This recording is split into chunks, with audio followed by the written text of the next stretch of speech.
fresh off a new ban list, and because I gave a shout out to a certain YouTuber and he didn't reply me, today we are back to cover Shiranui once and for all. Hey, what's going on, guys? I'm Mr. here. Today I am back to cover Shiranui post ban list. Now, you can technically call this our DivineZ Shiranui video, you can call this our DZ BTO1 Shiranui video. Frankly, I don't think it really matters. Shiranui is the victim, in inverted commas, of a ban list, but that's what they want you to believe because he thoroughly deserved every hit here. And because he thoroughly deserved every hit here, we're going to talk about someone who also has a victim complex. Today, we have Nami here to join us today. Nami, thank you so much for joining us. Hey, what's up, guys? So, a lot of Shiranui you probably already know. If you played in G, or if you watch the anime, if you know, gone to any damn event for the last 5 months, I think, yeah. Shiranui has poisoned every event he's coming to. He's completely dominated worlds. He's dominated every WGP I've personally been to since his release. I played on release weekend, by the way. I got my ass kicked. Like, everything this guy plays, it's completely unfair. And I know what a lot of you are thinking, but, you know, why does it matter? We have stuff like ladder, we have, you know, other counters, we have stuff like Vanguard, Overdress, we have stuff like Azel, we have stuff like, you know, we have so much stuff that can counter him. No, you don't. You don't. Not everyone can. Whatever you're going to say, the results have proven it so that this guy is virtually cancer. He's AIDS to a format, you know. And I talked about ladder specifically in my previous Shiranui video, link in the description, because I covered it in a time when it was already out, and it still did not even solve the problem from there. So please, if you're going to be a Shiranui defender, you know, at least leave in the comment section below as well your social security number, your address, your bank account details. Leave behind some details so we can personally hunt you down. Other than that, let's get into it. It's a very simple deck because it's a deck you probably already know. It's mostly how do you build it now. Our right deck consists of the energy crest. The energy crest, I mean, yeah. Welcome to DivineZ. It's energy crest. If you need to know more about energy, if somehow you have been asleep since Shenri came out in November, check the link in the description. I have my DivineZ Explained video. It helps a lot if you support the video. Madoi is my boy. No, he's not. He's not Narukami, but anyways, yeah, he's the starter. Then we have this guy. This is man, what's his name again? Seizui. Yes, it's Seizui. Seizui has the same skill that every crest fella has. When placed on Vanguard Circle, draw a card, gain a Shiranui crest. Now that means you have 2 crests. And as I mentioned in my ChronoJet DivineZ video, link also in the description, what it basically means is that, you know, you can have 2 crests. We have a crest zone now. Yeah, we have a crest zone now. So yeah, that's really about it. I just wanted to get out of the way because from my previous ChronoJet DivineZ video, people were saying, oh, you can only have 1 crest. I'm like, since when? Like, who has taught you how to play this game? Where are you receiving this misinformation from, and where can I receive it as well? Our grade 2 is Genkai, and this is where everyone does a huge shock face. What is Genkai? Well, if you don't know what Genkai is, it means you were playing Shiranui strictly as a meta hall. So congrats. Now you've seen this card for the first time. It came in your deck set. Don't worry. You don't need to spend money. Okay, guys. It's from the deck. All right. Don't worry. Now tell us what it does. Alright, so Genkai has 2 effects. The first effect is when this unit is rolled upon, you can call this unit out of soul charge 1.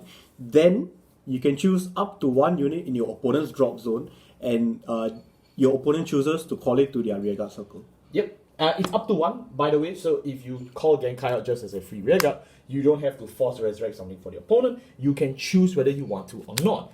Now, the true meaning behind Genkai is lost because of every meta hall that plays Shiranui. But what you were supposed to do is to stop people from denying you rearguard, so that when you go into Shiranui Oboro, you can then Shihai and continue to play the game. That was how God intended it to be, but we can't have good things because you bastards have terrorized everything. So that's basically it. No longer Shiranui. Shoujo Doji. I will say, I should at least take the time. You can still write this if you play this in the main deck. You're just banned from having it in the same right deck, but you can always just draw it and write it. It's not an issue whatsoever. Do I recommend it? Actually, I don't mind it. I think it's a viable option for people that seriously love Shoujo Doji or are allergic to Windwater Stealth Rogue Shoujo Doji from DZ BTO3. But, that being said, we are reaching a format where more and more the quality of your draws does matter. This version of Shiranui, we are playing it as a more still grade 2 game style, but without the superior engine of Shoujo Doji. So we are trying a lot of Dragon Empire generics here and there. But other than that, though, I am still on the fence. I think there is a scenario where Shiranui players just choose to play 4 Shoujo Doji in the main deck. I think that's perfectly reasonable. But I also think there are situations where Shoujo Doji just goes back to his own deck, aka, be relevant. What's his second skill, Nami? Alright, so when your dominated unit attacks while this card is on your rearguard circle, you can counterblast 1 and give that attacking unit plus 10,000 power until the end of that battle. Yep, so that's pretty good. It's a plus 10 for an attack. It really helps you chip over, and it gets boost. This unit gets boost as well. Yes. So it's pretty nice. It's very similar to its V counterpart. It's like its G counterpart. Well, it doesn't draw, but it's alright. The plus 10k really helps you chip over because everyone knows that the magic Shiranui number, as we'll cover later, is a total of 9,000 power boost to a dominated unit. 5,000 power from your GZone and 5,000 power. 4,000 power. 4,000 power, so it's the other way around. 4,000 power from the G unit and 5,000 power from the crest, which we'll still read you the skill, even though you probably don't know it. Shenri is exactly the same from G series, at the beginning of your turn, choose one of your opponent's regards from the drop and call it the rearguard circle. This is at the beginning of the turn. Or right phase, right? Right phase, yeah. So you only can use this a turn Shiranui has already been summoned, and then his second skill is his strike skill. When you strike, choose from your opponent's rearguard, stand it, dominate it, Shihai it, attack it, and then proceed to win the game. Okay, so we are all caught up. You already know this. I'm sorry if I'm speaking down to some people, but trust me, you already know this information. This is information you were born with when you started playing this game competitively 5 months ago. Unless you're new to the game. In that case, welcome to the game. Welcome to the game, and this was our former best end format. Because now we live in a Eugene meta. Okay, here's our crest. Yes, this is our Shiranui crest. So this is the GZone and crest. Honestly, this is going to be very fast. Because you already know this, seriously. Crest changes Shiranui to 13,000 power. Surprise! You can only ever ride a Shiranui Demon Stealth Dragon Shiranui, which means you can ride Zanki when he comes out in the year 2029. Its other skills involve stuff like the typical 5,000 power for every face up card in the generation zone. When you Shihai a unit, it gains 5,000 power, but it loses its red and green decks. So you can't use his con skills, you can't use his auto skills, neither can you use his activated skills because Shihai is for an attack. So basically, you just take over the body, you can't use the skill. It also applies to any unit that you call from your opponent's drop zone. Yeah, that too. So, okay, very cool. Magen Tembu is your first strike, and when he strikes, he does nothing until you pay his cost. Counterblast 1, G flip 1, anything is fine.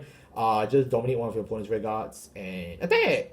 Attack one of the other units. So you can choose the Vanguard or the rearguard, it's fine. You can choose rearguard so you can play a more control style Shiranui. But I mean, if you want to do this, it's God intended, just attack the Vanguard. Yeah. Then at the end of the battle, that unit attack, retire that unit. Yes, commit suicide. Oboro. No, this is Mukuro. Mukuro is the real reason why Drunk Veda is banned from this deck. So whoever out there tells you that the product is ruined, yeah, it's this guy's fault, okay? Always remember that. Mukuro is seriously overtuned from his G series counterpart, and we're gonna tell you why. Alright, so Mukuro, to pay the cost for his strike, you have to discard a card with the same name as your Vanguard. Ultimato Strido. Alright. You have to discard Shiranui Oboro specifically. Yeah, you can't strike with the original Shiranui. Even though he's a good card, you can't pay that cost for him. Unfortunately.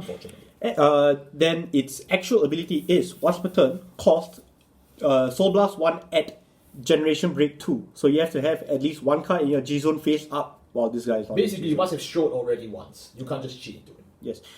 You stand one of your opponent's rearguards, dominate it, and attack your opponent's Vanguard specifically. Then, after that battle, dominate your opponent's Vanguard and attack one of your opponent's rearguards. This allows you to do drive checks with your opponent's units as well. If they have triple drive, you can do triple drive. If they have twin drive, you can do twin drive. And you don't have to necessarily attack the unit that the rearguard unit that you use to attack the Vanguard itself. Yeah, you don't. So just keep that in mind. Obviously, with Shihai, the opponent's Vanguard, you get to perform twin drive. And we don't have to cover ruling section anymore, because he's gone. Thank you, Jesus. But just in case, if you do pull a front, it goes to your front row, not your opponent's, not the dominated Vanguard, because that's not your front row. That's not your front row, okay? Not my rear guards. Not my rear guards. Not my Vanguard either. Our grade 3s, we play 2 copies of Shiranui Oboro in the main deck and 1 in the right deck. And then we play 4 copies of Peeling Donagon. Now, I will say this as well, just because I can. You can also play the original grade 3 Ningli Shiranui. It is a completely viable option to play him. I know most lists cut him out because, he's not good and whatever. It is completely fine to play him. I will say it now and I'll say it again because he's still a 23k beater on your first strike. And he still is a similar to Peeling Dragon, he is a draw. And, because crest effect. And it is Shiranui himself in his old glory days before his family passed away. So there is no reason to not play him. It's just that we are running out of space and we are playing in a very, very strong meta where we are fighting a lot of grade 2 gaming decks. So we don't really have time to waste on that. And that's also why you will see we do not have a very faithful friend to some people. We are not playing Virina as per idea. Virina as per idea is a grade 4 that can restand, but he needs you to stride, and you don't always get to stride. So because of that, we really are not playing as per idea, even though he's really good. That's why we maxed out. We maxed out the number of restanders in the grade 2 pool from the Shiranui Strike deck set, because we are not playing as per idea. So I just want to lay the groundwork just so we're all clear that this is our approach moving forward. Why I'm bringing all of this out is for a very, very clear reason. And it's similar to the reason I've covered in my Chrono Jet Strike deck set videos, so please check them out. The link is in the description. It's because Peeling Dragon, when he wants to draw, you need to use him as a strike cost or as a ride cost for Oboro himself, which means you are not punished for riding up. That is a very important thing that strike deck sets actually need. You need to not feel punished for riding up, and that is exactly what Peeling Dragon does for Shiranui. For now, there's a chance he leaves the deck because he's not that helpful. When placed in a regular circle, you must have strode. You must be in strike. As long as you have a grade 4 Vanguard or you reveal a grade 4 from your hand. Okay, but you don't, right? So you must stride, and then after that you can choose your opponent's Vanguard, retire, this unit gains 5,000 power. But then that's it. It's just a 13k vanilla, and then you clap hands and you go home. You can't use the shield effect because, you don't have a grade 4 You don't have a grade 4 yet. Yeah. And obviously, we still need to play Oboro because Oboro is what we need for our Persona Strike. We only can play 3 because we don't have a brick on it, and it's... You can search it out with Katari Gitsune. Yeah, you can search it with Katari Gitsune, so it's still okay. It's not that bad. And we do play Katari Gitsune, before people ask. Our grade 2s, we play Genkai from the right deck. Okay, so we still have Genkai here, and just so everyone remembers, we mentioned him just now. Our rest of grade 2s are very simple. We play 4 copies of, what's his name again? This guy. Sekirei and Furai. These are our 2 restand targets, as you can see here. For the rest of our early grade 2 gaming, we rely on Brachio Force, who is a long-time friend of this channel. We play 2 copies of our BBQ Meat Order and 2 copies of Ethan. So, very wide and different approach to Shiranui this time, but if you notice, it's actually just more of the same. Ethan is our good friend from Vanguard Regress and our Draconic Overlord DivineZ. Link in the description. What he does is very simple. When your Vanguard's attack hits, you can countercharge 1 and you retire him, countercharge 1 and draw 1. So basically, he refunds himself completely, gives you a countercharge. The countercharge is important because we don't want to get CB locked. It's not an issue to be CB locked in Shiranui, but it's something that can happen. So yeah, your opponent can completely deny you your first CB if you used up your CB for other reasons that we'll get into. Yeah, it's still worthwhile to keep it at 2. Although this may be overcooking the deck, so you may choose not to play it. That's fine. Something you will need to play though, besides Genkai, you will absolutely need to play Brachio Force. Brachio Force is without question a complete terraforming to how we approach early game in Vanguard in D. At the end of battle, this unit attack hits, you can retire this unit, retire your opponent's rearguards, and draw a card. Brachio Force allows you to completely shut off, dominate, and control, no pun intended, the board on turn 2. He ensures that any form of early rush is sent packing its way back home, or to protect your early board, you will need to guard. And if you need to guard, there's a good friend of ours that likes you to have low hand count. He will shred it for you personally. So the whole idea here is to just mulligan for a Brachio Force and drop it on turn 2 and start to threaten. But of course, as the game goes on, he gets a little bit more useless, but generally speaking, it's never bad to see him, so do play him at 4. And if you're wondering, how do I get my hands on such a powerful card? We have this one. It's our 24 special Mountain Grilling BBQ meat order from DZBTO1, The Fated War. It's a very interesting order, and it's one of the newer cards in DivineZ, and I would say that this card is actually worth a shot. I played in a few other decks, but I'm willing to put this in Shenri to try, because so far, I think it's pretty good so far. If you let G Blast 2, look at the top cards of your deck, equal to the number of open rearguards your opponent has. Superior call for one card that's the same grade or less as your Vanguard from among them. If you retire if you retire the rearguard this turn, this unit, the core unit, gains 5,000 power. So basically speaking, you can train out from the open circles of your opponent's board anything you want, as long as it appears in the top few cards of your deck. This helps you to toolbox in the early game for stuff like Brachial Force, or later we will cover our good friend Shenri, which basically warps an entire early game at a net 0. It ensures consistency for a lot of things. And it also ensures later in the game, as you cut down your opponent's board, because you know this is Shiranui, you can get your attackers, which is really good. So even though I play this at a 2, I'm tempted to put it 2 to 3. Frankly, it's up to you. I just think this is an option worth considering for Shiranui players moving forward, because I feel that it is quite impactful, more rather than not. I just hope you don't get this card banned as well, because you know, you can't have good things in Shenri. And we'll cover the 8 attackers. The main reason why this deck is so broken is because it has 8 copies of Virina as per idea. They both Soul Blast 1 to restand, but they have different costs and skills tied. I've already discussed these in great detail, so I'll let Nami talk about it. You have 2 minutes to go. Alright, Furai's continuous effect is for every time your dominated unit attack this turn, this unit gets plus 5k. That's Furai. Yeah. So, and its effect restand is on GB1. When your Vanguard attacks, you can Soul Blast 1 to restand this unit. Yep. So basically this will be what you prefer to have when you're going to your first stride. Because when we go to Sakurai later, his effect is auto. When your Vanguard attacks, you can Soul Blast 1 and restand this unit. If you have 2 or more face-up cards in your GZone, you get to draw 1 card and this card gains plus 10k power. So this lets you have a greater control and hand size later in the game, but earlier on you do prefer Furai. Yep.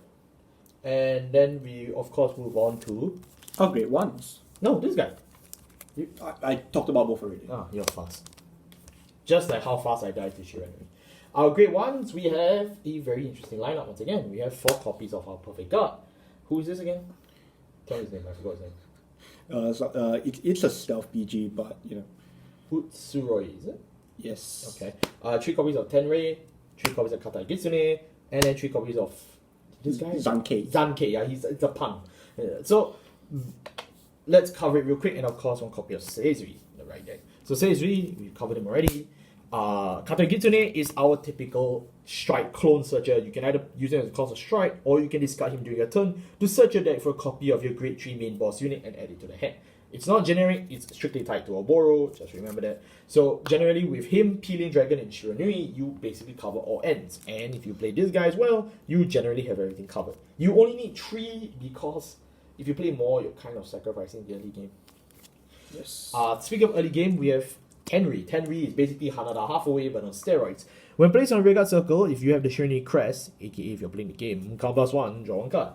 And when your dominated unit attack hits, you can bounce it back to him. So it's really effective. It's really good. It helps out a lot. It is definitely worth the slot. But we're only playing him at 3 because if you play at 4, it can be a bit of a brick sometimes. And he can cause you to be counterblast denied. Again, that is why we ended up playing Ethan earlier. It's mainly because of this guy. However, in early copy of Tenrei from turn 2 onwards, generally puts the game in quite a good net positive favor. So don't actually sleep on this guy. There's a reason why Vanguard is, not entirely dead yet. I don't know. But generally speaking, a CBR draw 1, you can't really go wrong. Speaking of cards you can't really go wrong, Perfect Guards. We play 4 Perfect Guards. You can play Sanctitude if you want. I just forgot to sleep it in this deck, but you can do whatever you want, it's fine. But if you want to keep it on a budget, sure, just play the ones that's got standard. Any PGs is fine. You don't even need the stealth name anymore because you can't search it out. You can't search it out. You don't deserve it. Lastly, we have this guy. What's his name again? Zankei. Zankei. If your dominated unit attack this turn and it hits hits for every Dominated Oh, attack for hits. every. Yeah, so even though it's a con skill, it's con for every. So he gains 5,000 power every time a dominated attack hits. Even if he wasn't present, right? Because it's a con. Yes. So it's actually pretty deadly. And if he is present and if your attack hits you, soul charge 1 at generation break 1. Any of your attacks, by the way, so even your own units. So. Yeah, so that's actually really good. That's a good soul charge. It helps build up. It's better than Folktale in that sense, because even though Folktale, it is a good early game card, this guy scales way better. Yeah, but any of your main skills all require Soul Blast.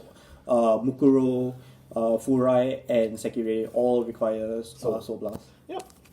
Moving on to our grade zeros, we have Madoi. Madoi, we've already mentioned here.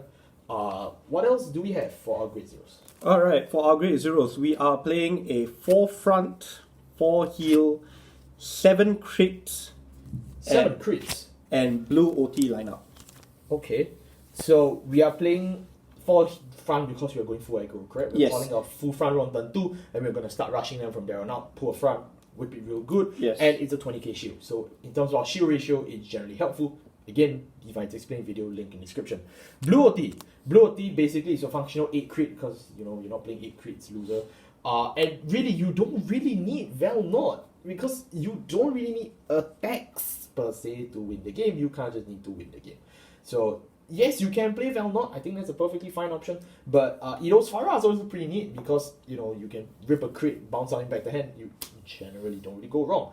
But that's also more personal preference. I think either option that you choose is fine right now, right? I don't think. Yes, but just so you know, during your Mukuro turn, if you pull a crit on your opponent's Vanguard and you put it on one of your reach standards, congratulations, Yeah, you have 2 double crit you attacks. have 2 double crit attacks, and that's something Valnod can't serve you. Yep, and that wraps up our Shiranui deck profile for DivineZ. Again, this is a deck that formerly was our best deck format and has been hit by the ban list. The question is this deck still good? I think yes, I still think this deck is really good and it has what it takes to stay alive, even though it has some instant lose matchups like in ladder. It has certainly lost its potential to grade 2 game to the absolute maximum, but to be fair, I don't think any deck should have been allowed that capacity. Shiranui getting hit in terms of that grade 2 hit ensures every strike deck set, past, present, and future, does not get the ability to play some bullshit like Vanquisher, Thunderstorm Dragoon, or Rorowa Tavas, because God knows we don't need Rorowa Tavas. Really, I think this is good for game design moving forward, especially in DivineZ. I think we've gone through one of potentially the darkest era in D standard at this point, twice now. So I think really this is all only for the better. I think this format realistically can only get better. Now, one last section before I go is because someone would definitely say, well, Amres, where's Shenri? Well, if you have Shenri, because you're an English player, because Shenri was printed very cheaply in English, I say Go ahead. really good. I say really good. Yeah, congrats. You can use it because it's very cheap in English. You printed it for a box topper. I think it's worthwhile. In Japanese, however, it's worth 6,000 yen a copy. So I will just say this real quick. Channel memberships are $3 and $7. Link in the description below. If I manage to get 150 members by, 3 weeks, I can afford Shenri for this deck. But assuming that any of you are buying, which I don't think any of you are from, the last 2 weeks, yeah, there will be no Shenri this video or my Dragonic Kaiser Vermilion deck profile. Because someone asked me, where's Shenri? I'm like, I don't have 6,000 yen for 1 copy, do you? No. No? Yeah. No. Yeah, inflation kind of sucks, man. If you're a grown adult, you'll know. Thank you all so much for watching. I'll see you next time. Take care. Thanks, guys. Have a good one.